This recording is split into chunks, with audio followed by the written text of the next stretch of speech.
Assalomu alaykum do'stlar. Mana pekan yong'oqlarimiz pishib qoldi mana.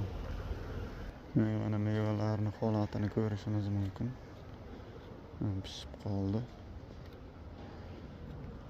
Ko'chatlari, mevalari kerak bo'lsa murojaat qilaverasizlar.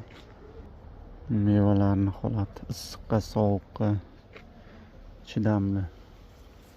Daraxt kerak bo'lsa murojaat qilaverasizlar. Mana bu katta daraxtimiz.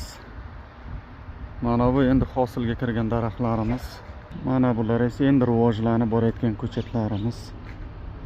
Mana bular esa kichik ekilgan ko'chatlarimiz. 2 yil bo'ldi ekkanimizga.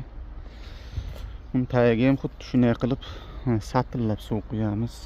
Suv kelmaydi bu yerga. Mana bular esa har xil razmerdagi pekan ko'chatlarimiz. 30 santimetrdan to 1,5 metrgacha bo'lganlari har xil narxlarda topib beramiz. Telefon qilingizlar.